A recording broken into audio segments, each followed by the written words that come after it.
So again, thank you everybody for joining and welcome. I'm Ken Serini. I'm managing partner of Serini Associates. We're a full service accounting firm. And more importantly, I think I'm president of the Imagine Awards, which is a nonprofit organization focused on shining a light on the nonprofit sector and all of the amazing organizations which do so much and make so much magic happen on a daily basis. Part of our mission of the Imagine Awards is education, which is really why I'm really psyched about today. This is our first ever New York City Let's Imagine. We've done it on Long Island for a few years, but this is the first time we're doing it here in New York City. And what that is we're bringing together the winners of the 2024 New York City Imagine Awards to kind of shed some information and light. I mean, these are the best of the best guys. So if you're going to learn, you might as well learn from the best. So we've assembled a really amazing group here, and I'm really honored to have them all joining us today. So we have with us Christie, who is the executive director, of Fiverr Children's Foundation. She was the winner of the J.P. Morgan Chase DEIA award. We have Dan, who's the founder of Grassroots Grocery, who was the winner of the Your Part-Time Controller Rising Star Award. Katrena, Executive Director of Inspiring Minds of New York City, Leadership Excellence Award, the Alliant Leadership Excellence Award. Emily, Director of Development and Communications at Teens Food for Justice, which they were the winner of the One Group's Innovation Award. And Lauren, Executive Director and founder of Brave House, winner of the Flagstar Fan Favorite. So as I said, this is an impactful, incredible group here. Take the time to ask them questions, learn as much as you can from them. They bring to the table a lot of strong leadership, innovation, and everything else. So use this as an opportunity to kind of learn and bring your organization to the next level. So before we get started, maybe you guys can briefly describe your organization and your mission. And I'm just going to go by how I see you guys on the screen. So Emily, you're first. Great. Thank you so much. And good morning, everybody. It's so nice to see such a great group. My name is Emily Miller. I'm the Director of Development and Communications with Teens for Food Justice. And our mission is to eradicate food insecurity throughout New York and beyond. And we do that by building high-capacity, youth-led hydroponic farms inside Title I schools and distributing those thousands of pounds of produce that we grow, like you can see behind me, to the school cafeteria, in take-home bags to campus families, and within the community through community partners. Thanks. Pretty cool. Lauren?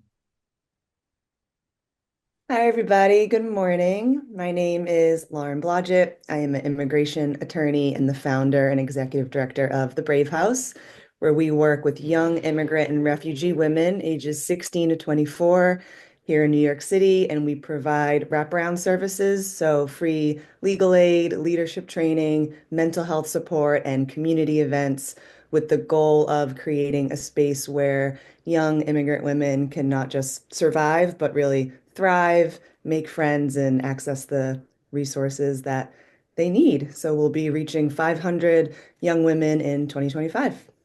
Very cool. Dan?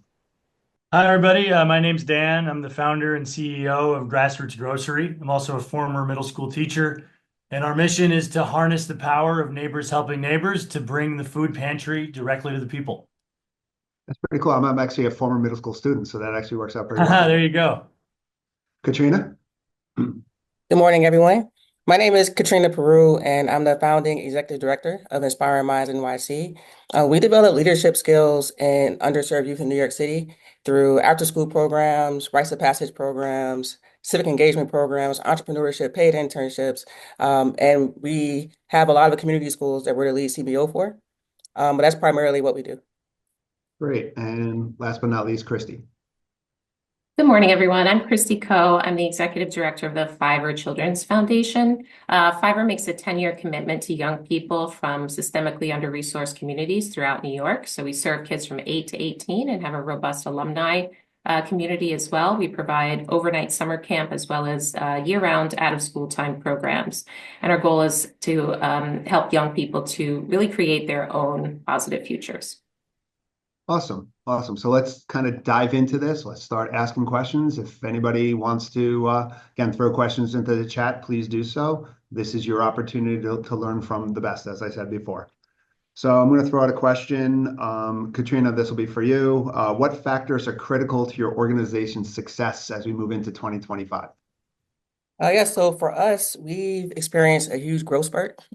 So for 2025, I'm not really looking to grow as much. I'm looking more on, I'm trying to focus more on building infrastructure, and codifying all of our systems to be able to support the growth that we've had.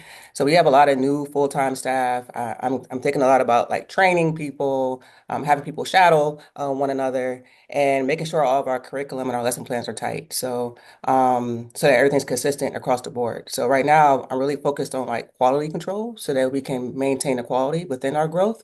I worked for nonprofits in the past and I guess I'm a little scarred from my past where I worked for organizations where there was a lot of growth and the systems weren't in place and it burnt out everybody. And it also hurt our morale as an organization. So I'm really sensitive to that right now and making sure that we're protecting our team and that we're protecting the quality of our work. Another thing that's critical for us is just diversifying our funding streams as well. We are looking more to increase our earned income line, which is schools paying us directly. That for us we found to be very successful as it has a lot of profit built into it that can help us with some of the some of the overall needs that we need for like paying for overhead and all the things that our other grants don't really cover. Yeah, I think there's a couple important things there. You talk about building infrastructure. You see all the time that nonprofit organizations focus on program, but it's okay to spend on administration and build that infrastructure. It's super important to have that infrastructure in place. And I think a lot of times nonprofits de-emphasize that. The other thing you talked about is obviously, which is super critical today, is diversification of money sources, especially with the expected cutbacks in government funding. So that's great. Anybody else want to add anything here? No? Okay. Somebody had asked a question in the chat. How do you guys identify good candidates for your nonprofit organization? Anybody want to take that? Go ahead, Lauren. Yeah, something that we're thinking about a lot is this like pathway to leadership within our organization. And we've seen a lot of growth with having really stellar interns who we put a lot of time and resources in, then blooming into junior staff, full-time staff, and now have leadership roles within the organization. So that's one way that we've identified talent and opportunities from within our community. And then we also have former participants of our programming, so graduates of the Brave House now becoming full-time staff as well, which I think is really special and awesome. And they, having been part of the programs, know best how to serve the community. So those were two things that came to mind for me. Yeah, I mean, one of the things that we see all the time is that the turnover in nonprofits is much greater than the turnover in other industries. And I think part of that is because nonprofits, and I apologize, but don't do a great job of speaking to their staff and telling them what their growth opportunities are. So it's great that you have a kind of a leadership circle where you're actually doing that. So that's amazing. And I think one of the reasons that sometimes happens is because we often don't have the capacity for full or even part-time human resources in our organizations. And so it's an area that we underinvest in. And so what we've been able to do recently at Fiverr is we have two folks on our board with human resources backgrounds, and then I have another sort of pro bono person who has also been an advisor to us. So if you can tap into some kind of low or no cost HR support, they can really help you with sourcing of candidates and developing the robust job description and the tools that you need to do a really extensive search for your candidates. Great. Anybody else want to add to that? Okay. So from a innovation, we talked about earlier that you guys are some of a great innovative bunch. How do you stay proactive and innovative in adapting to changes within the nonprofit sector? Dan, I'm going to throw that one out to you first.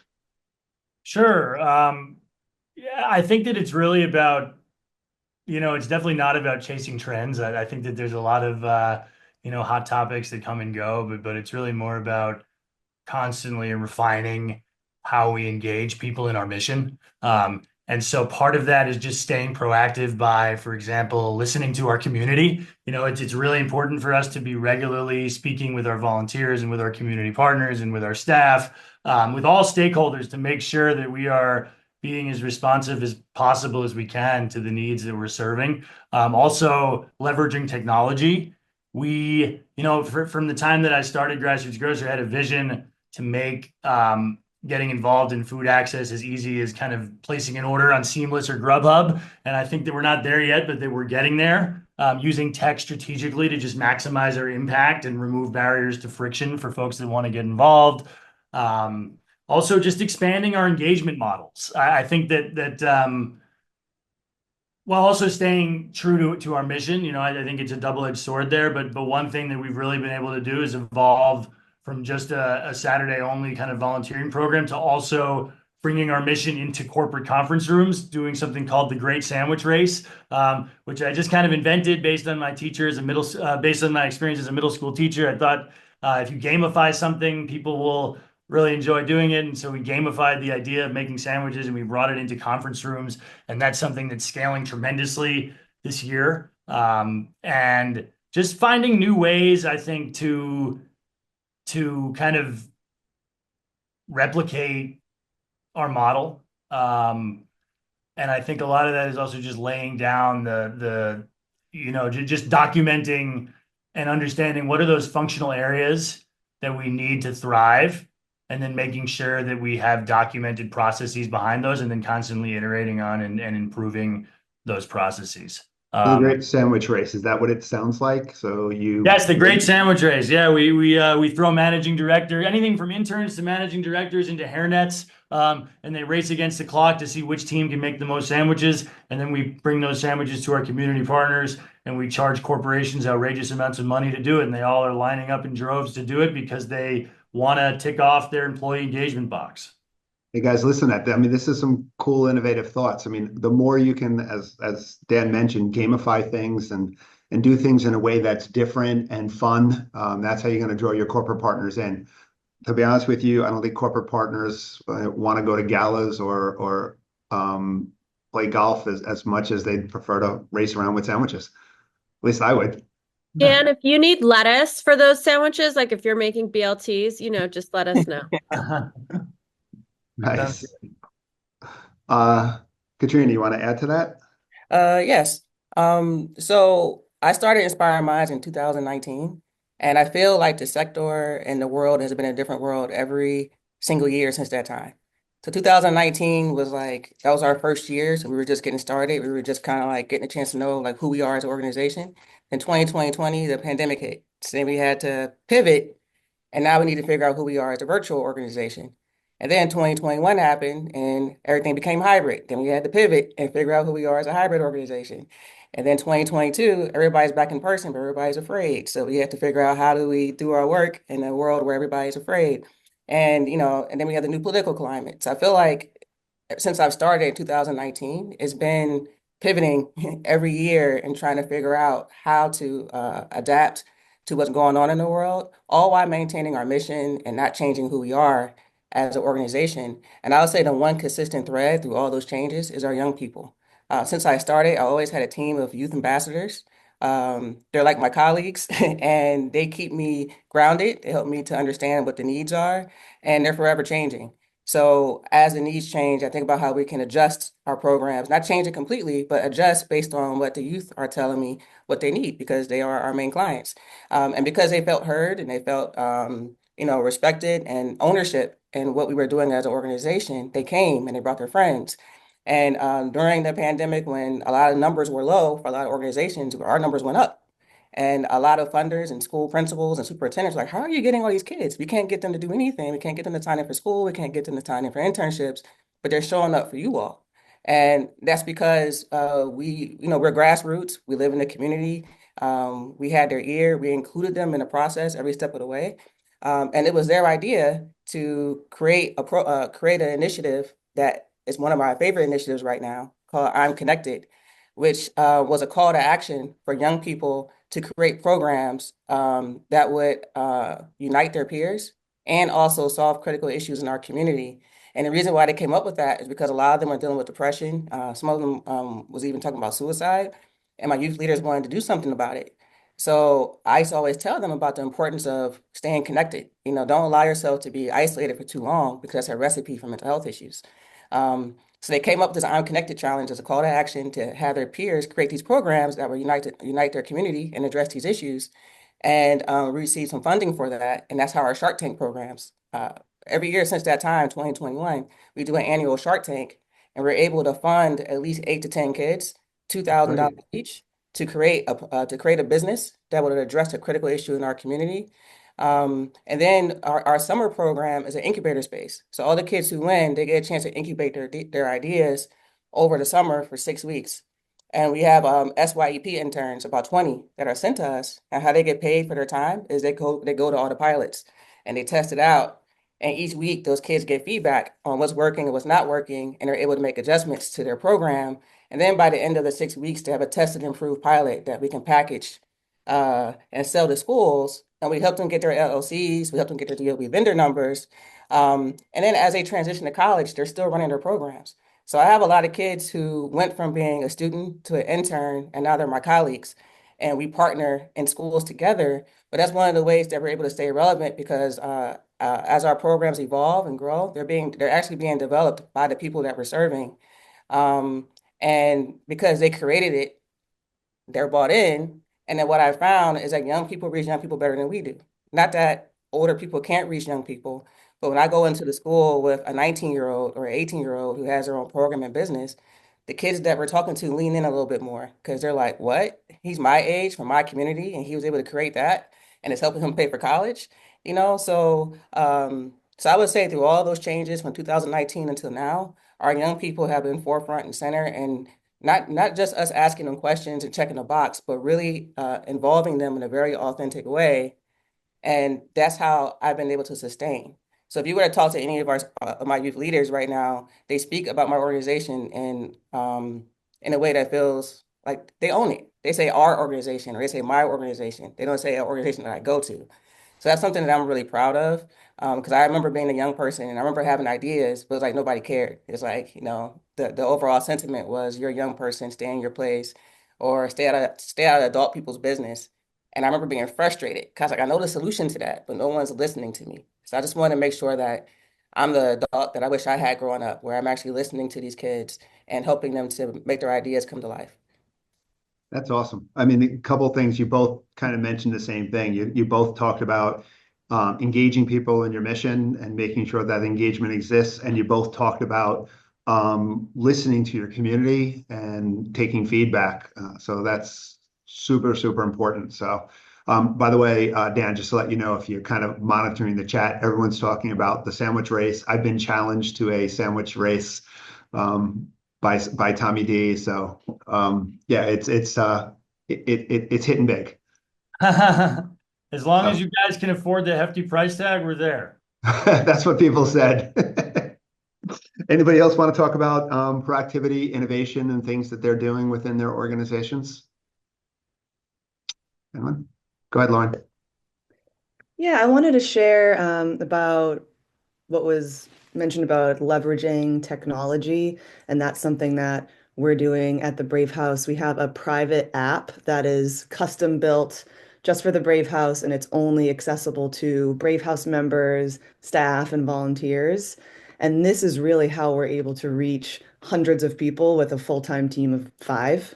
So when a member is onboarded, she gets an app profile that has her picture and some information. And then we have different community chats. So it's a way of not being isolated and being able to use something in the palm of your hand to meet other young women who also live in Brooklyn or also are from Mexico.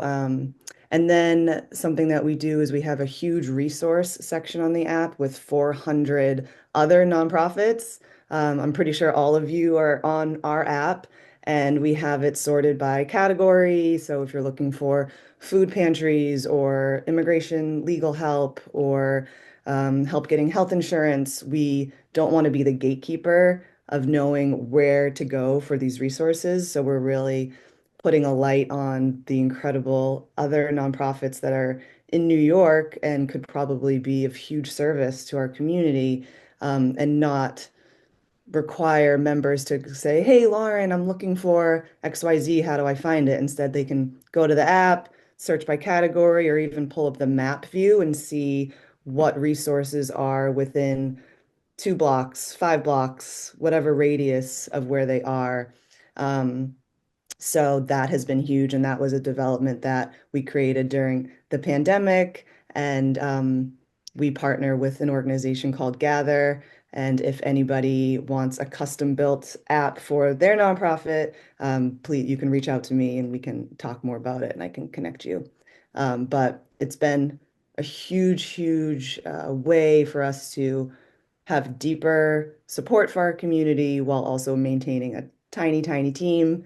And then also another part of the app that is huge is it allows us to get feedback from our members. So after every single event that we have, and we do about 70 to 80 events per year, the members who attend to that event get a notification. I think we have it set for 15 minutes after the event ends. So while they're on the subway ride home from the event, they get a little notification that's asking them to leave feedback for the event. So they rate the event 1 to 5, and then they have feedback on the facilitator of the event.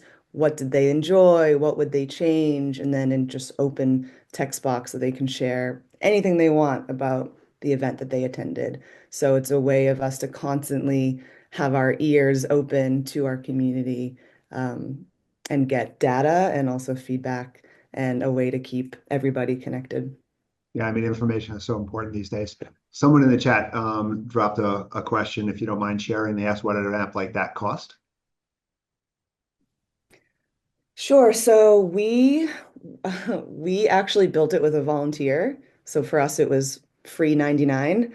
But now it's becoming a model that they're giving to other nonprofits, and it's kind of tiered based on how many folks you would want to be on the app and things like that. So I can't give you an exact number, but if you want to email me, founder at the Brave House, I can get you more information.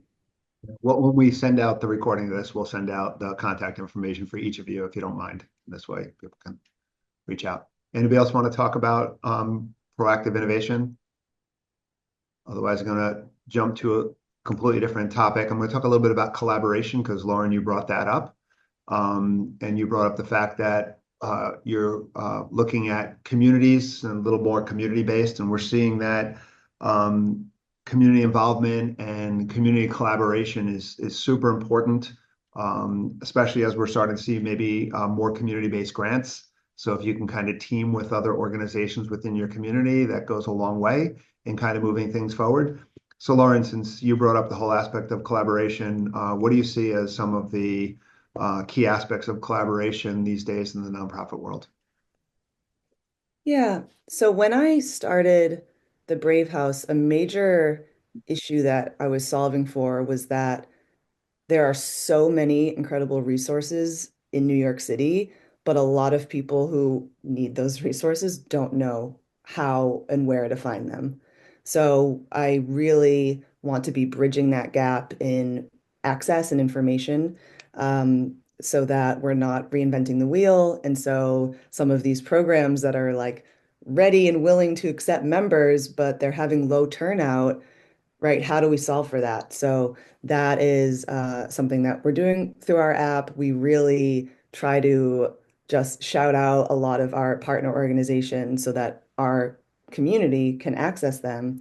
And then also communicating within organizations, so especially within the legal field, before we take on a case in-house, I'll often talk to some other organizations who might actually be seeking to do that kind of case. So like a complicated trafficking case, for example.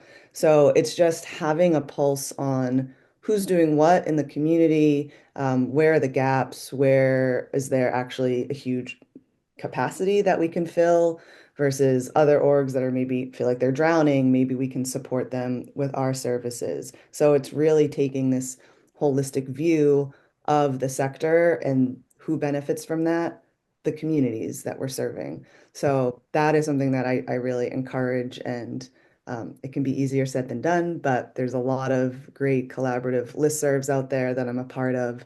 And so that's something I would say about collaboration in that respect. I also think a lot about volunteers. We work with about 300 volunteers every year, and just finding ways to plug them into what we're doing has so many benefits. It's a way for us to, again, remain really small with a tiny budget every year and have people who really want to be giving back to the community and have the time and have the resources to volunteer. And then we have a lot of repeat volunteers. So it's pretty rare that someone only volunteers with us once. It's more like we're seeing them multiple times a year, and then members get to know them. And then a lot of times we see volunteers are then converted into donors or board members because they're seeing firsthand the impact of the work. So that's some advice I would give to other nonprofits, is to think creatively and thoughtfully about how you can leverage volunteers, but also making sure it is of benefit to you and your community, your organization, being thoughtful about maybe the training that is required. We do a lot of trauma-informed training for our community. When I started 6 years ago, I thought that just because someone wants to volunteer, I have to give them something to do. And so I do have more discernment now with how to approach volunteers, but the ones that are really great and stick with us, they add so much value to our work. I was going Yeah. to say we'll come back to volunteerism. This is great, and I do want to spend a little more time in a few minutes talking about volunteerism, but kind of continuing along in the collaboration vein. Emily, do you want to talk a little bit about that? Sure. So our business model really requires collaboration at every single level. We build farms inside public schools. So just the logistics of getting that done requires so much collaboration and partnership with campuses, co-located schools, the DOE, all the way through city bureaucracies to funding at every level, from individual donors through corporations and foundations and on and on and on. The key for us is kind of, I think, not dissimilar to what Lauren was saying, which is really, treating everyone who's interested in our organization or the work that we're doing as a collaborator, right? Even an individual small donor is a collaborator. They're invested in our program. They're our partner. And really, that doesn't mean that they get full access to everything that we do all the time, and to be really conscientious about that, as Lauren was saying. But they really are what makes this possible, and so they are the work. I think also we're seeing, particularly right now, that the era of the sort of nonprofit Hunger Games is not benefiting the sector or our communities as a whole. And I know people have talked about that for a long time. But right now, I think from my perspective and the other nonprofit colleagues I work with, we're kind of in like a triage mode, working with finding ways, I should say, to support our nonprofit partners and friends who are serving communities that are the most at risk, and that are, as an organization, at risk at a higher degree of risk themselves, and so really trying to figure out how to be supportive in general, because it's some scary times, I'll say. And and also, I think, to be continuing to keep our heads down in a way that we're like moving the work forward, right? So we're not being reactive, but responsive. And I think having just that mutual support is really helpful for us as well, to keep and continue on our mission, because we're going to keep doing the work that we do in all the ways that we do it. And having folks invested in that at every level, as I said, is really important. I think one last point is, for us, we do so many different kinds of things, from STEM education to nutrition engineering and app development and a lot of different things, is figuring out how always while staying true to our mission, how always to get to yes. Looking at potential funders, we really want to make sure we're not self-selecting out. Well, we don't do quite that, or that doesn't really fit what we do. Are there a couple of tweaks that we can do to find ways to partner, or be generative in solutions that people or organizations may not have thought of yet? Another great concept, partnering with corporations. We will come back to that one too. Just kind of giving you guys a little heads up when I come back and hit you guys up with those questions. Somebody, Emily, did want to know what you do at your surplus after the students and the faculty and everybody in the schools. What happens to the surplus? Yeah, so we actually have a grow to order model. So we don't really have surplus necessarily. Our first customer is the school cafeteria. We grow what they need primarily for the school salad bars for lunch. Our second is every other week we have take-home bags for campus families. Students can just grab and go bags of produce on their way home. And our third customer is on the alternating weeks. We partner with local food pantries, community-based organizations, senior centers to distribute food within the communities as well. So folks like Queens Defenders, JASA, Lincoln Square Neighborhood Council, I think it is LSNC, other organizations like that. Great, great. Staying along the lines of collaboration, Katrena, do you want to touch on that? Yeah, so one of the things that I actually am launching by the end of this month is a network for the businesses within my community called the Table NYC. And I have I just put the link to I think I did. Yeah, I just put the link to the website in the chat. But basically, it's going to be a network where I'm partnering with 25 schools in New York City. So a lot of the businesses in my community need support getting into schools. It's really hard to get their foot in the door. So if you're a member of the network, part of the services is me helping them get into schools. So I'm creating like a directory of the businesses in our community and categorizing it by service area. And when I meet my principals really trust me. They're always asking me like, hey, do you know anybody who can do a cooking class? Do you know anybody who can do a dance program? And they have people going in their inbox all the time trying to get in, but they don't, they're not, they don't really trust it because they're like these people aren't vetted. So I'm putting together this resource list, and people who are members of the table, I would be able to help them get into school. So when I'm meeting with a principal, I could share with them this list, and then that partner would be able to come into the school under the Inspire Minds umbrella, and we split the contract. So it's a way where we're collaborating and we're both kind of like able to earn income from being able to do that. And I actually put a link in the chat of a visual of what this could look like. So I've already been informally kind of doing that, but the network is going to make it more formal. And also we're going to fundraise together. So on the website, there's a RFP dashboard where if you're a member, we can actually go after grants together because you can increase your chances of getting funded if we're partnering with one another. So there's also a service for that. I also have a team of consultants that are from the community that specialize in fundraising, marketing and branding, contracting, all those things. So we're going to have a syllabus like for the year where each one of those consultants are going to, not each one, but we'll have about 1 or 2 workshops each month that the members will be able to be a part of.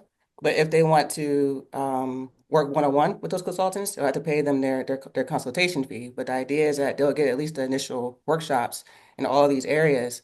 And also, I have my own donor advised fund through the Brooklyn Community Foundation. And so for those of you who don't know what that is, it allows for me to give grants to nonprofits. So this is also going to be a way for me to give small micro grants to organizations in the community. So what I've been doing for the young people, the Shark Tank for Kids, this is going to be like an adult version of that, where adults in the community will also be able to get seed funding for their program ideas, and they'll be able to incubate their program ideas in our partnership schools. So this is going to be a way where I feel like we can all win together. This isn't anything, I've had this idea for about 7 or 8 years, and I've been sitting on it for a really long time. And it's been about 98% done. And I went to a meeting at Brooklyn Org, a meeting for all their fund holders, and they were trying to encourage us to give more micro grants. And I was like, well, I have this network that I want to give through called The Table, but it's not ready to go yet. And they was like, well, there's like, and they told me they were having a webinar for Grassroots a few weeks later, and they asked me if I would present it. And my first thought was no. I was like, I'm not ready. No. But then I was like, you know what?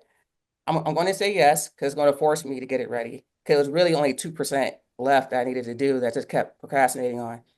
I got that 2% done, and I presented it to about 50 grassroots through Brooklyn.org a few weeks ago. And a lot of organizations signed up. And all through January, I've just been interviewing different organizations because I'm going to start with a pilot of, of 15 organizations. So right now, I finalized it to 15 organizations for the pilot, and they're going to pilot it with me for 3 months. And then after the first 3 months, we're going to open it up for others to become a part of it. I know that was a lot, but this was 7 years of in the making, and I actually feel like starting it right now is kind of like divine timing because of the political climate changing. People are actually looking for ways to build within the community where we can be more dependent on each other. And another key part of the network is a bartering space. It's a bartering space where we can barter services because we're literally shoulder to shoulder, right next to each other, but we're not really talking to each other, and we're not even, really thinking strategically on how we can work with one another. So this bartering methodology I got from Columbia Business School. It's called the favor economy. And when I went through that program, I was like, this is a brilliant way of sharing services in a way that feels safe, you know? So that's also part of the network where a lot of the things that we pay thousands and thousands of dollars for, we can now get in kind one another by bartering services. Yeah, again, I think this is incredible. And, I've heard you talk about in our pre-run of this, the community-based bringing together organizations. And I think this is super, super incredible. I think it's what collaboration is all about. You're going to see more and more community-based grants, as I mentioned earlier. So this is super. And again, you talk about, kind of working your way through schools. I think, most of the panel is working with schools, or a lot of the panel is working with schools. So I think it would be kind of good for everybody to get together. And you've gotten so much feedback already in the chat in terms of people who are going to be definitely interested. So expect your inbox to blow up on this. Thank you. So, so you talked a little bit about, some tough times that we expect to see in the future. I mean, obviously, anybody who's been following what's going on with some of the executive orders and everything, it's fun times. Diversification is important. You guys talked about that earlier. So let's talk a little bit about some of the trends that, or challenging trends that we're seeing kind of moving forward in the nonprofit sector. And Christie, let me throw that one out to you. What are you seeing in terms of some of the challenges that are out there in 2025, and what are you guys doing to adapt to that? Thanks, Ken. So there are three trends that I think are top of mind for me right now. One is staffing, the second is DEI, and the third is around fundraising. So first, related to staffing, we all know that it's become incredibly difficult to both recruit and retain staff, be it part-time, full-time, seasonal. There's a level of expectation of employees that I don't think we saw, 10, 15 years ago. And so there's a new level of responsibility on us as the employer to figure out, well, how do I make my place of business very attractive to candidates? And so there's a couple of changes that we've made recently to help with that might be helpful for other folks. One is that we conduct an annual employee engagement survey. And so this is a tool where we're actually asking the staff, well, what do you think about our work from home policy? Is it working for you? Do you have all the resources you need to do your job? Is our retirement plan meeting your needs? Are your benefits meeting our needs? And this is an anonymous survey. And so we get all this data back, and then we meet as a leadership team. And we look for the low-hanging fruit. Like what are the small changes that we can make to help make our place of business more attractive to candidates? For example, a few of the changes that we've made recently, we continue to evolve our work from home policy.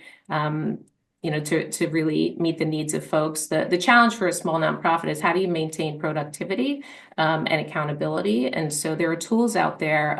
We use Asana, which is a project management tool. It's free for nonprofits, so cost of zero is always helpful. But that allows managers to really kind of keep an eye on, okay, these are the goals, these are the tasks. Are folks getting their work done? So I think that's been helpful.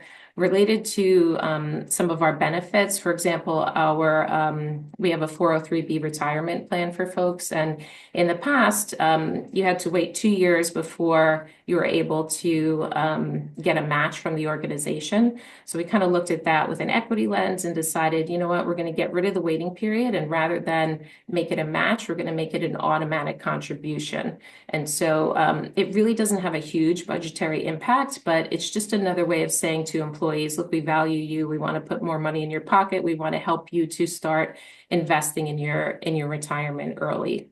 We introduced a couple of work from anywhere weeks. So we have 2 work from anywhere weeks in our annual calendar, and just another kind of little way to help staff feel good about the organization. But the point is that it's a constant dialogue. We're constantly listening and learning to what staff are looking for and trying to adjust. The second, DEI, I think there were so many positive growth. There's so much positive growth towards equity over the past couple of years. And now, we've hit this, we've hit these barriers with the new executive orders. And so, the question for all of us as organizations is, well, where do you stand? Are you leaning into your DEI goals and objectives that you've established over the past couple of years? If so, what funding doors does that open for your organization? Because there are folks out there who are going to lean into this and are going to contribute more to organizations that are kind of staying true to their DEI efforts. Or do you receive government funding, and is that at risk? Do you need to change language on your website or on your external materials? There aren't any easy answers to all this, but I think the important thing is that we're constantly talking about this with our community, with our board, with our staff to make sure that we're figuring out where we want to go. I would say the last trend is around fundraising. As I think Katrena said earlier, every year for organization, there's been changes and pivots. That's been entirely true for the country, for nonprofits. Every year funding feels uncertain. It feels like we're reinventing ourselves, like we're trying to diversify again. The trend is that it's constant volatility. And so I've been in my organization for 20 years. I've been an executive director for 15. And I still have a hard time, like with full confidence saying, okay, I think this is the funding mix and I think this is how we're going to do it. It's a challenge. But the one truth that has held true throughout my entire time here is that the majority of donations, philanthropic gifts in the United States come from individuals. I think the last stat I heard was 80+%. And so even though I think corporations have an outsized presence because of media, that's not where all the dollars are. So if you don't have an individual donor program, I would encourage you to think about having one. And if you do have one, that's where I would suggest you consider doubling down. Yeah, one of the things that you talk about statistics, at the turn of the century, in the year 2000, about 70% of individuals gave to nonprofit organizations. That's down to about 50%. So while individuals are still super important, there are less individuals giving. And the way that fundraising has stayed at the level it is you're getting a lot more bigger gifts from wealthier individuals. So part of that doubling down is also doubling down in terms of trying to understand your donor base and trying to find out where the dollars are within your donor base. Dan, you want to kind of jump in here? Sure. Yeah. What you're seeing as some of the challenges? Yeah, I think 3 major trends. One is, a lot of these were touched on already, but just to add some flavor. One is shifts in donor behavior. As we've been saying, donors are changing. In some cases, the types of organizations that they want to donate. In some cases, they want more transparency. They want more direct engagement. They want a clearer understanding of their impact. Another trend is just uncertainty kind of in the national climate affecting philanthropy. Folks don't know which way the administration is going to turn things. Is it going to make things better economically or worse? We still think that that's an open question. And so that just means that nonprofits need to be more creative in engaging donors and diversifying revenue streams. And then finally, volunteerism, we're kind of in an age of, we're in a crisis of community, and we have been for a while. And volunteer retention and engagement has always been challenging. And so for those three trends, we're working directly to counter them. And so for the shift in donor behavior, we are doubling down on what I call experiential philanthropy, which is really just making sure that every donor and volunteer experiences our impact firsthand.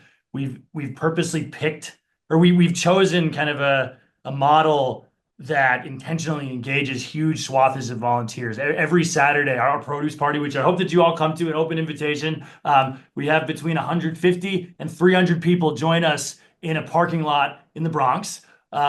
And it's something where folks get to see the impact directly. Many of those folks end up being senior leaders in their companies, or they end up being folks who have donor advised funds, or who have their own other sources of support for nonprofits. And by being there and engaging directly, oftentimes they convert from volunteers into donors. So really just doubling down on creating experiences that speak to people and that people want to come back to time and time again. In terms of economic uncertainty and just national kind of climate questions, for us, it's really about being creative about our funding streams. And so again, this corporate partnership for us has been huge. And I think that one of the things that's interesting there, yes, individual giving, definitely doubling down on that. We hired a director of individual giving at the end of the kind of the middle of last year to really help us tap into our donor base, which we're lucky to have a high net worth donor base. But I think that in some ways the corporate numbers are sort of misrepresented a little bit, because so much of the money that we see coming from corporations are actually not coming through traditional foundations or CSR dollars. Instead, they're coming through cost centers that are directly associated with different lines of businesses. And they're doing that for employee engagement opportunities. And so we've created a productized offering that folks are lining up to do because they want their employees to be engaged. And so I'm curious to know, if you were to take all that money coming in from corporations outside of the traditional philanthropy and CSR, and you were to add that to that other total, I think that the numbers would be a lot higher than are being reported. We talk to CSR people a lot, and they say, all the time, employees are going rogue. That's what they say, and planning these events on their own and not letting us know about it. They're using their own cost centers to pay for them, and which is great for us. It's a challenge for the CSR departments. And then I think that finally, from a volunteer retention and engagement perspective, we just at every step of the way are removing barriers to engagement. Every Saturday, we create an experience that's focused on the experience. That's easy, it's family friendly, it's deeply meaningful, it's fun, it's high impact, it's high energy. And, we have groups that are joining: church groups, school groups, corporate groups, temple groups, sports teams, scout troops. They're all coming and joining on Saturday because they want to be a part of a community. And I think that that's especially important now when folks are thinking about, how can I make a difference in this world where the social safety net is disappearing, and I'm concerned about impact. And everybody seems to want to just come to a parking lot and sort some string beans with their kids and then deliver it to a community in need. This is something that you can do directly. You see the impact. It's fun, and we're just doubling down on making that even better. And if we can have the best, most high impact, family friendly volunteering experience, and we can do that better than anybody else, then I know that all those folks that are being impacted by that experience are going to end up, if they have the resources, are going to end up finding the resources to help us thrive because they want the experience to continue. Several of you have now talked about volunteerism and corporate partnership, and I said I was going to come back to them. So this seems like a good place let's start with volunteerism. And I know Lauren and Dan, you both kind of talked a little bit about it. You guys can jump in here if you want, or if someone else wants to jump in. But really, what are you guys doing to keep your volunteers engaged? I think that's one of the biggest issues that nonprofit organizations have. First of all, it's hard to find them, and once they find them, it's like, and Lauren, you kind of mentioned this before. It's like, I used to try to just make them bit or keep them busy. Now it's, what am I doing to try to engage them? So anybody want to jump in here? Yeah, I can share a little bit. I think for thinking about volunteers, Dan, I love hearing your stories about the Saturday morning. I feel like making it fun, making it memorable is a huge piece of it. And really seeing where the gap is and how you can plug people in to fill it so it's win-win-win for everybody. One of the best volunteer partnerships that we have was created because we have a lot of young moms in our community, and we were able to get 16,000 diapers donated to us in kind. But we needed to get the diapers to the moms because it's difficult for moms to come into our space in Brooklyn. So we partnered with this women's motorcycle club called Sirens Motorcycle Club. So these women come to our office on their motorcycles, get all the diapers, and then deliver them to our members in style. And now they're repeat volunteers. They come anytime that we need anything anywhere. We have like this group of angels who show up on motorcycles and just distribute things to people in the community.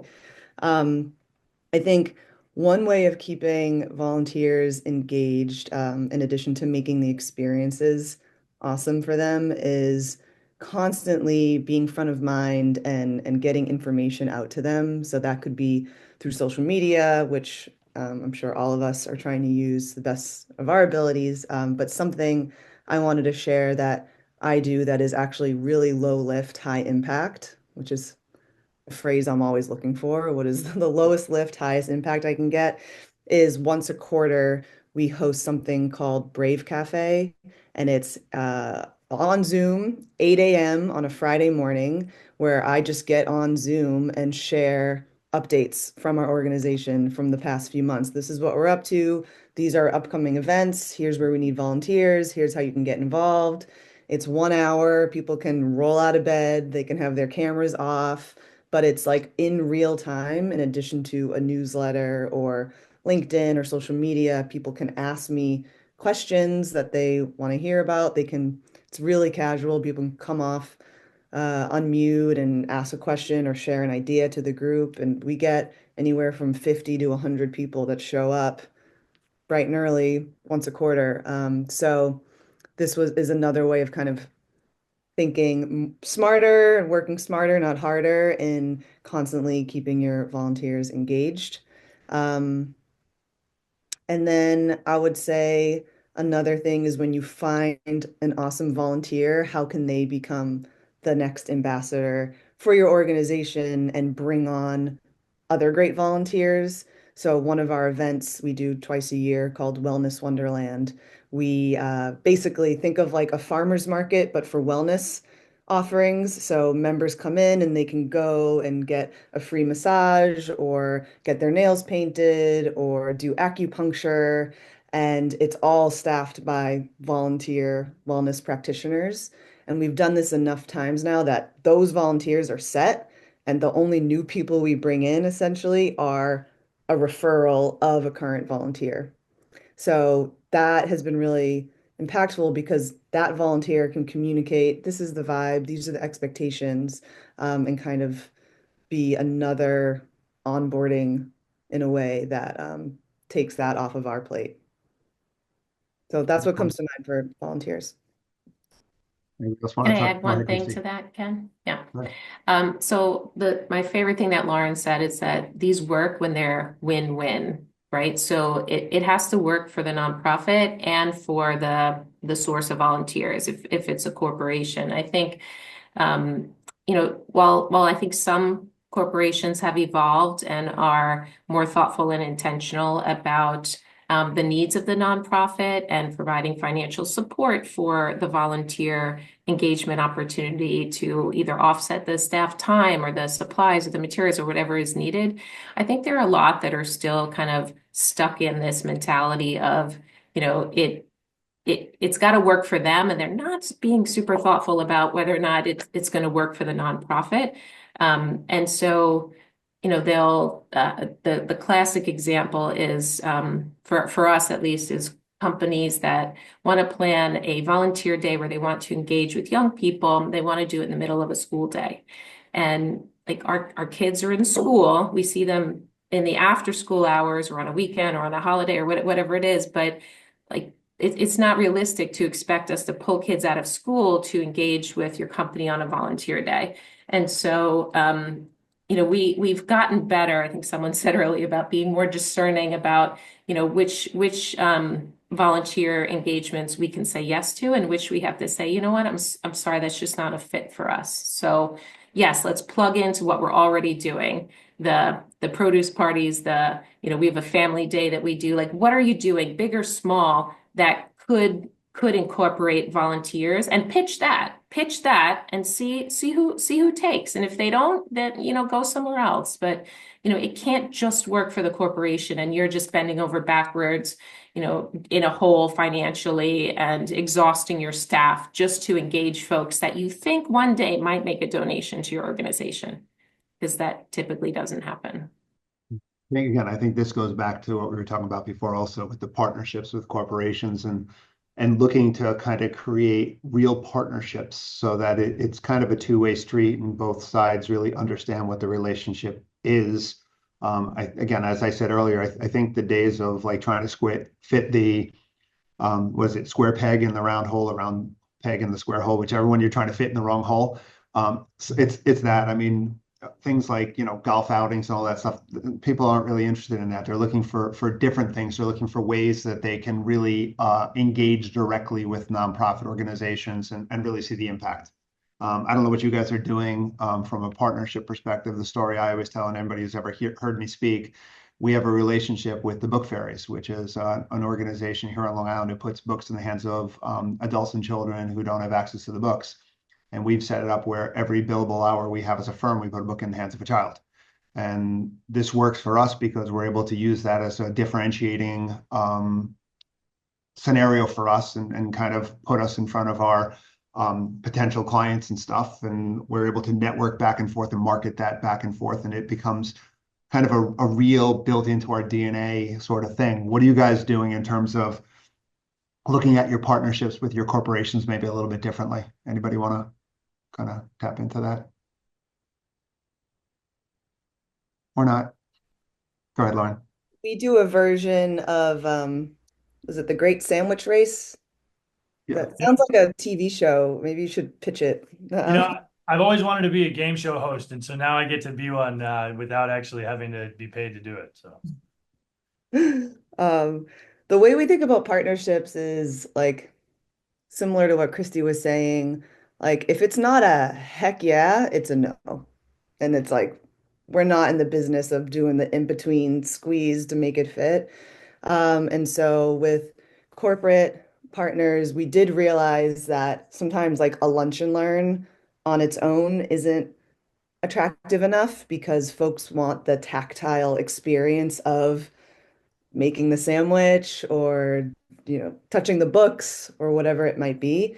So we'll do a combination of both. So we'll come in and we'll do an hour-long presentation, or a half an hour presentation, and then the second half an hour is a team putting together care packages for our members that have items that we've pre-approved and chosen and said, we're not giving them the two-in-one shampoo. Like, we want these specific things for the teenage girls that we work with, in order to preserve the dignity and the requests and the needs in our community. So we've just learned to get more and more specific and discerning and just say, this is the option, this is the price, and that's kind of it. And really wanting to be and needing also to be compensated for the time and energy that it takes for us to come into the office. And we always bring a member with us as well to speak, and we pay them to speak. And so just communicating that we so appreciate and love the care packages and also we'll need a monetary contribution as well, because that's actually our biggest need is funding. So I that's think it's important to make it relatable. And I think that's great. The more that you can kind of break it down to like bite-sized chunks so people can kind of understand and kind of relate, that's great. Emily? Yeah, this is less about corporate engagement side, but to like a small and easy thing for us is to remind individual donors that corporate matching exists, that they may have in their own organization an already existing corporate matching donation program, to check with their HR department about that, or if it doesn't exist, to maybe ask about starting one. That's an easy way for corporations to sort of get some of those CSR dollars, but also they often have unexpended budgets. And it's like, it doesn't cost us anything to just remind folks that we could be leaving money on the table without it. Yeah, we get thousands of dollars every year from employer matching, and then also certain companies will let their employees just donate like $400 to an organization without even needing to make a personal contribution as well. So we've been really leveraging that and reminding people, because if they don't do it, it just goes unused. Also, board members, I kind of learned this recently, they can get their own host of benefits from their employer just from being on a board, which is different than what an employee would get. So really leveraging that has been huge for us. Let's kind of stay with the whole fundraising aspect of things. Obviously, it's become more challenging. It's going to be much more important, I think, going forward. We talked earlier about diversification of fundraising streams and making sure that we got more available funds coming in. There's been a big push in the past with money coming in from on a restricted basis, and kind of the need for some unrestricted funds and everything. What strategies or approaches are you guys doing to kind of engage and inspire individuals, corporations, stuff to give to your organizations? And kind of maybe we'll start there with you, Christie. Sure. So I think my number one recommendation would be to build your board. So your board of directors they're the folks that are going to really extend the capacity of your fundraising team. We have just under a $3 million budget. We have 3 full-time development people, kind of senior, mid-level, and junior. And our board really is incredibly important in building those relationships and helping to bring in dollars. So, what does that look like? Having clear expectations. We do have a give-get guideline at our organization. We share fundraising data with the board. So on a quarterly basis, they'll get a list of all the folks that they've solicited with the amounts.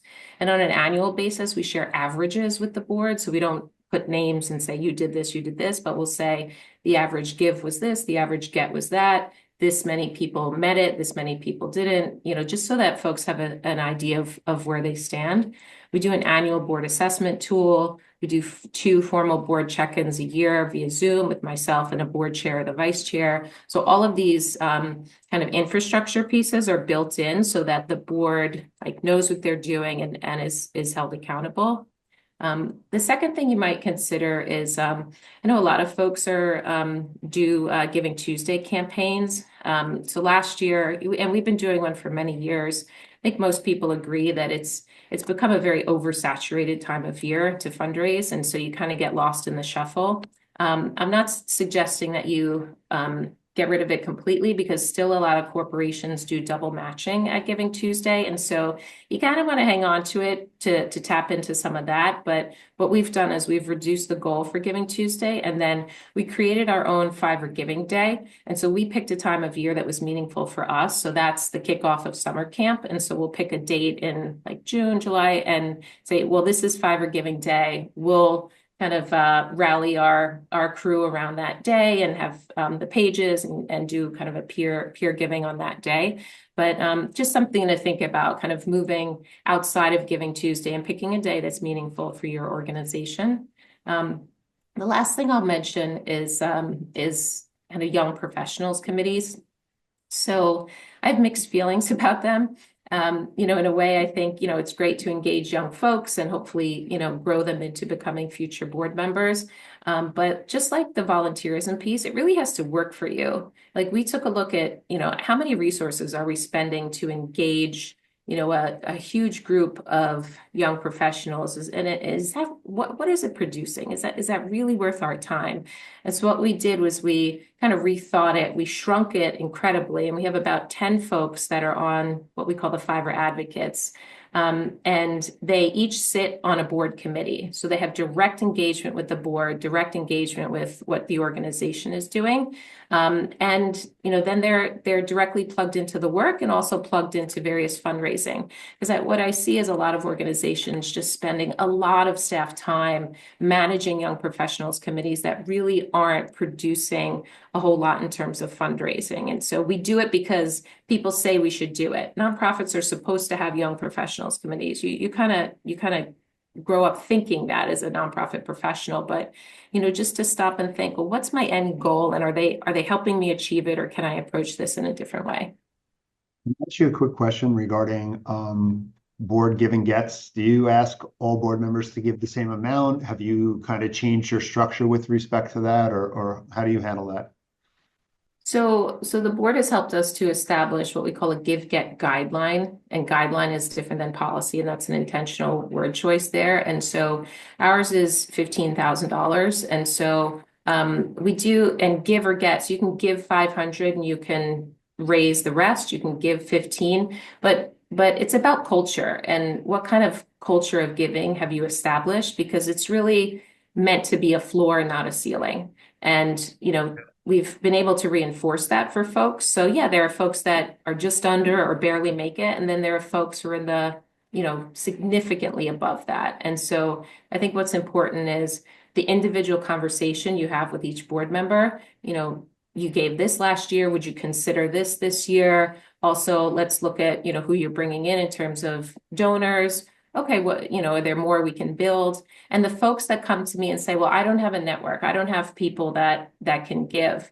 I say, well, that's no problem. I have about, 800 donors who are giving currently that don't have a solicitor tied to them. I'll give you some of them.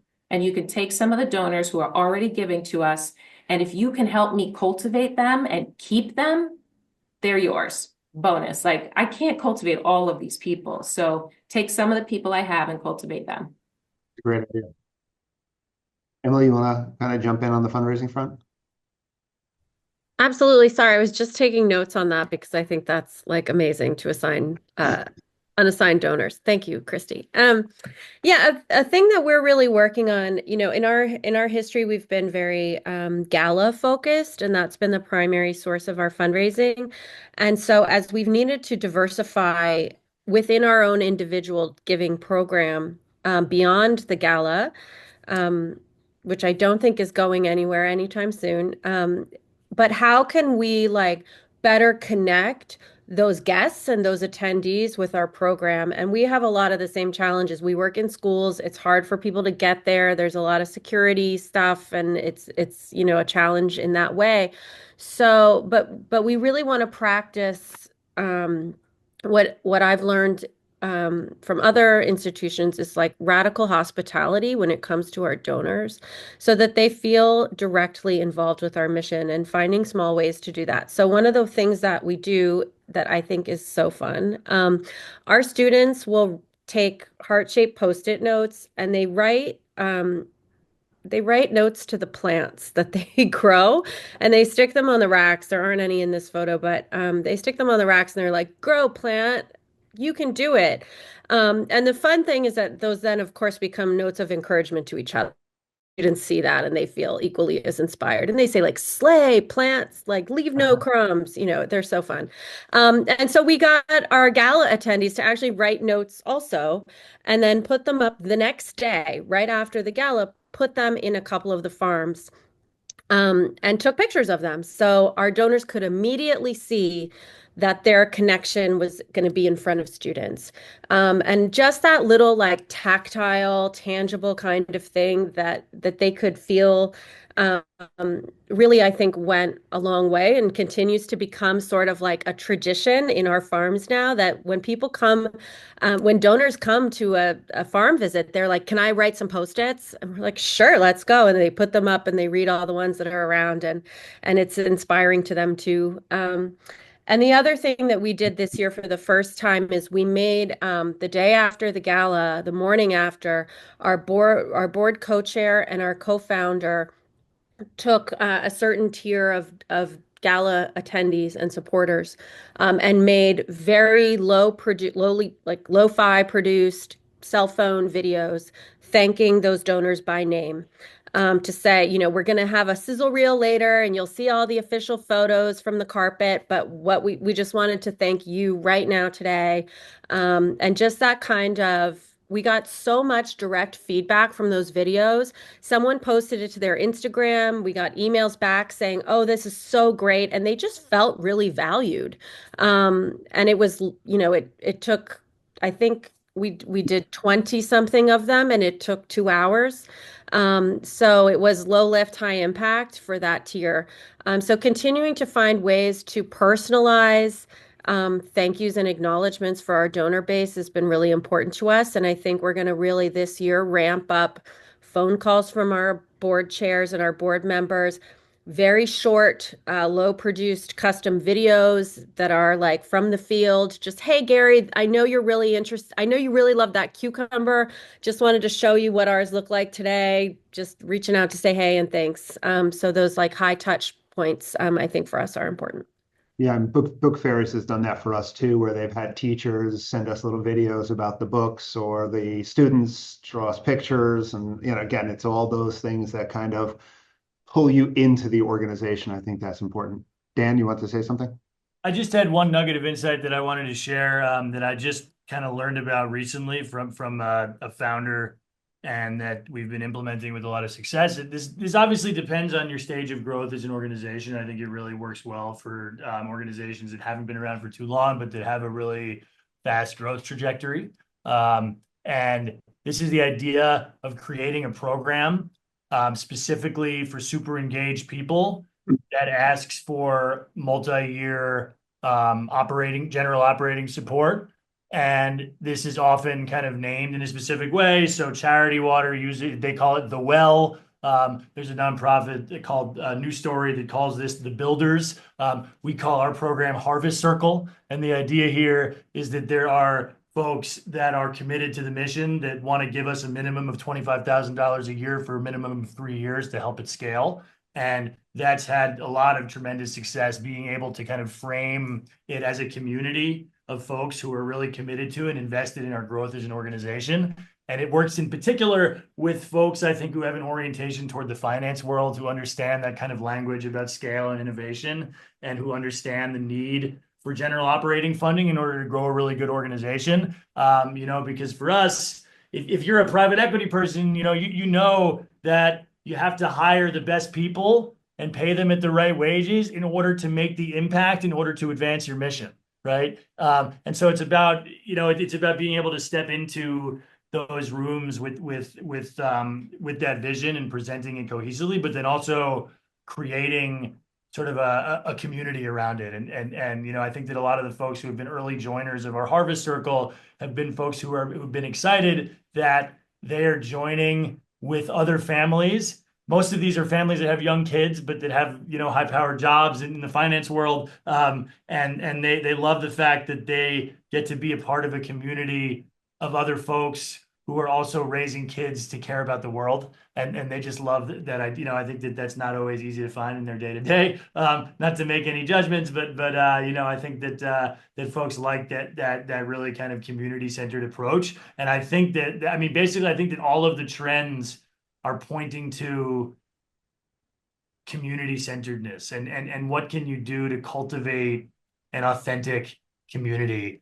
And the more buy-in that you have for that, the more that you can make folks feel like they're part of a community. I really think that the more you can grow your bottom line.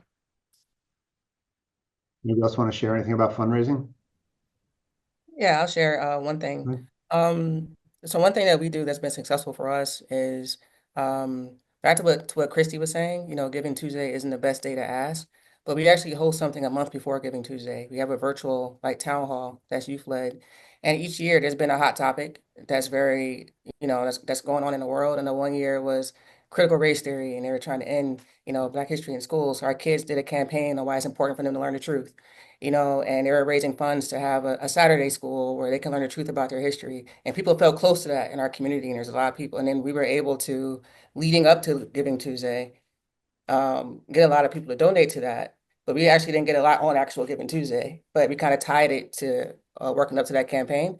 And we did it on the Brooklyn Gives platform, where there's also extra incentives and perks that you can get, financial perks for just being part of that platform. So that was one thing that kind of worked for me. And to what Dan was saying, it's community centered, so it's coming from the community, it's the voices of our community, and inviting people to come in and be a part of that conversation with us and to be a part of solving that problem.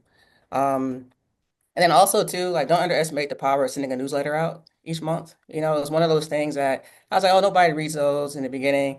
But then I was like, you know what, let me just commit to like getting one done once a month. And every now and again, I'm surprised that when I send out a newsletter, I just get a random donation from someone who I wasn't even thinking about. That's just like, oh, saw your newsletter, here's X amount of dollars. I'm like, okay, let me start sending these out a little bit more. So making sure you have that regular communication going out to your network.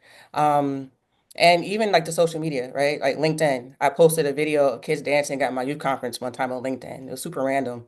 And then a lady I didn't know reshared it. And then she inboxed me saying, like, hey, I really love what you did. I'm going to send you $5,000 from my donor advised fund. And again, it surprised me. I wasn't expecting it.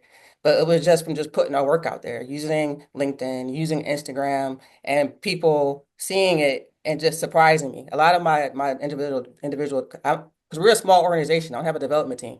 So if you don't have a development team, these are little things that you can do that don't take a lot of time that can actually help you get individual donors. Because my last organization, that was somebody's full-time job just to cultivate donors. I don't have that, right? Um, and last year we were in one of the trends in nonprofits, at least within the nonprofit space that I work in, is that all the government funds were coming in really late, right? So a lot of nonprofits were under distress. And I didn't know how I was going to make payroll. December 2023, I was like, this is it.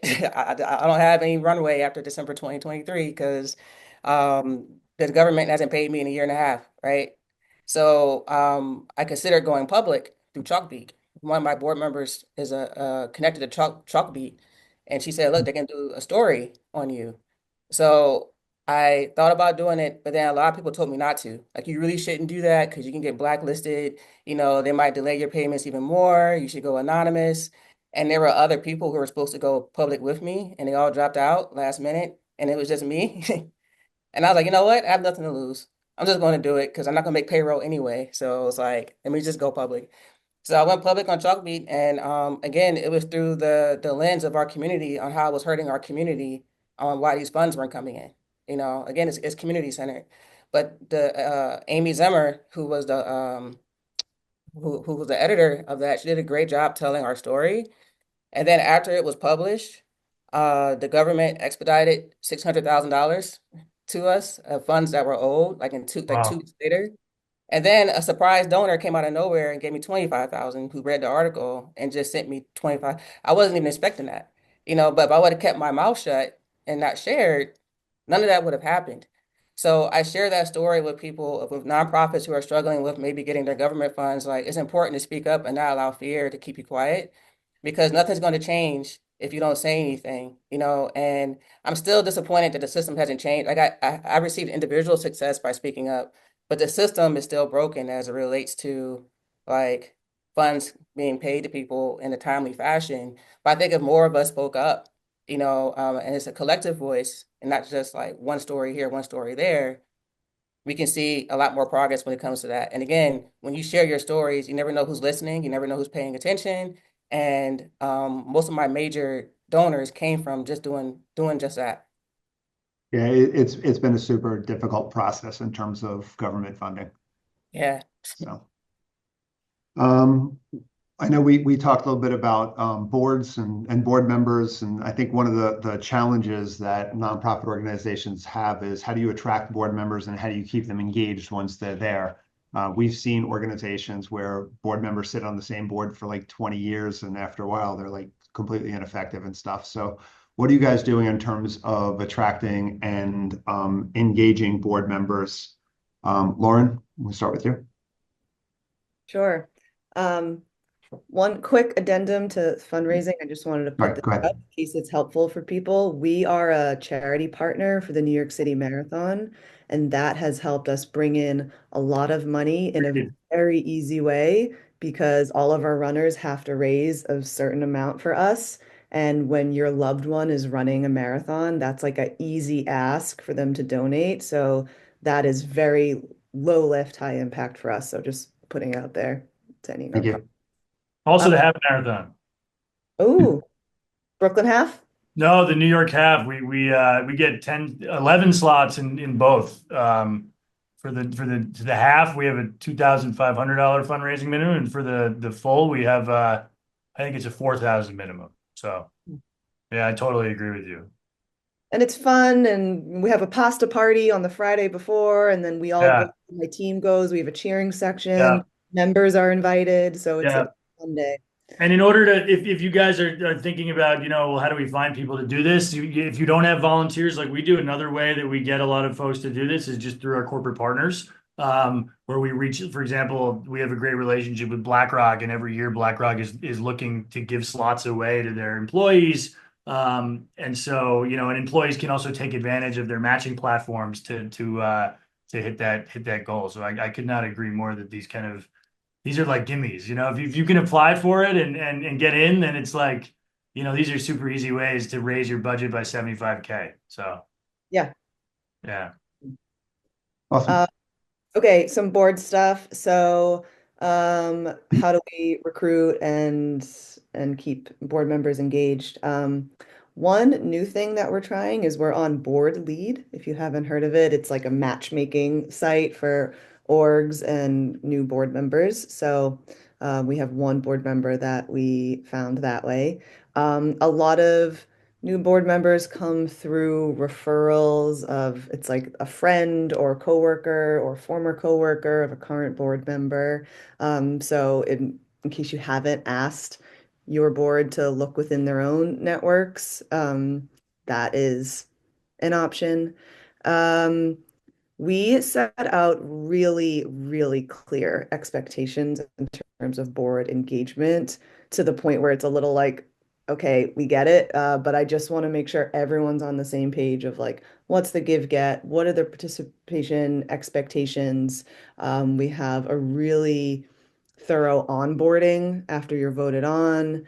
And then like I think it was Christie was saying we do meetings where it's me and then the board chair and each individual board member where we go line by line through their contract essentially in a spreadsheet of like, okay, you were committing to this and this is where you're at. What are the reasons for success? What are things that you can improve? And then also giving them an opportunity to say like, do you think this commitment should change?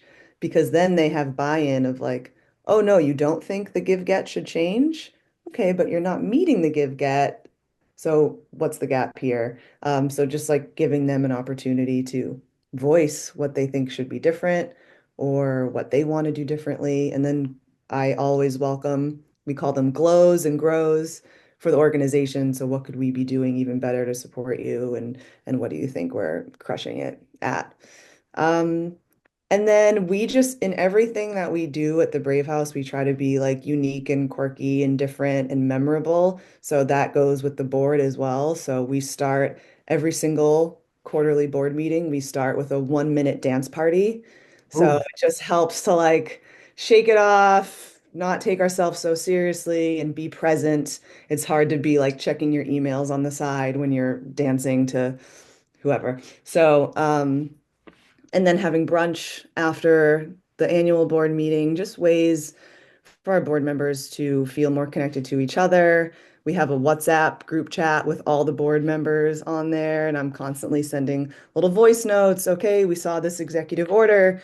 came in and I'll just share my 2-minute thoughts as opposed to having to like sit down and craft an email. So those are some ways that we're constantly checking in with each other, communicating, and committees. We just launched committees for the first time since we are a young nonprofit. We started those about a year ago, and those are just a great way for board members to have more constant engagement outside of the quarterly board meetings. We're down to our last 5 minutes. Does anybody want to chime in for a minute or half a minute on boards before Emily? Yeah, I would. Thanks. In rebuilding sort of our board numbers post-COVID, and we've doubled our board basically this year. What we found was really helpful, and I want to second board lead, but was really helpful for us was to have the board conduct like an exercise for themselves to define their own goals as a board, not for the organization, but for themselves. And then fill out a matrix for themselves individually. What are their core competencies? Who are they connected to? What are their skills and expertise? And what are their like demographics? And then figure out if these are the board's goals and here's who we have, what's missing, and recruit very specifically towards filling those gaps. And even just sort of naming that, I think helped really focus the search and engagement as well after the fact. Anybody else on board before we kind of move on? Okay, like I said, we're down to the final couple minutes. So before we wrap up, what advice or tips would each of you give, and we can hold it maybe to 30 seconds, would each of you give for people listening for 2025? And Katrena, we'll start with you. The tip that I would give is just always remember your why. It's not easy. I hear more no's than yeses for the most part. People think that I'm, successful and things just fall in my lap. No, I hear yes probably only like 5% of the time. But the reason why I'm able to keep going is because I believe strongly in what I do and why I do it. And that's what wakes me up each morning to keep me going and keeping my eye and staying and keeping my focus on that is what helps me get over the hump during those tough times. Awesome. Christie? I would say invest in your people. So by people, I mean staff, board, volunteers. Really think about the people who are making your organization what it is. Talk to them about what they're looking for. Don't underestimate their training and development needs. When I first got into this business, I assumed that successful professionals would automatically know how to fundraise and how to be a board member, but none of that is actually true. So, take the time to really invest in training, education, and ongoing support of your people. Dan? I would say that you got to make it easy and meaningful for people to engage. If you're a volunteer, if you're a donor, if you're a board member, I think the natural human desire is to help. I really do. I think it's to be helpful, even in this climate. I think that there's so much evidence suggesting that people overall are good and that they want to be a part of something, but nobody wants to jump through hoops to do something. Imagine if placing an order on Seamless took an hour and a half, right? Nobody wants to do that. And so I think it's just about creating frictionless barriers, removing barriers to entry and making things as frictionless as possible in order for people that you want to engage with your mission to be able to engage as easily as they can. Great. Lauren? I would say leverage storytelling. So it's a beautiful way to actually demonstrate your impact, and also it inspires people to support you in many different ways. I really believe people don't give to organizations, people give to people. So show people your success and what you're working with. And Emily? Yeah, I'd say stay connected to your mission, stay connected to your people, and stay connected to each other in the nonprofit space and in the sort of do-gooder space. And look at all of that out of a mindset of abundance rather than scarcity. Yeah, and one of the things I think from the whole presentation, one of the common threads is communication. Just keep that communication active, partners, community, staff, funders, volunteers, everything. I think that's kind of super important too. So I don't know about everybody else, but I thought this was incredible. I took about 4 pages or 5 pages of notes. And I definitely have some ideas that I'm going to kind of build into how I speak about the sector going forward. So thank you very much, everyone. This was amazing. I want to thank everybody who attended for being part of this. This was this doesn't happen without you guys and you guys taking hopefully some of the ideas that we learned here today back with you. Reminder, the New York City Imagine Awards applications are active and open. So please, I know there was a link to them in the chat. Please jump on and fill out your application. We appreciate everyone for being here, and we'll see you again in the future. So thanks, everyone.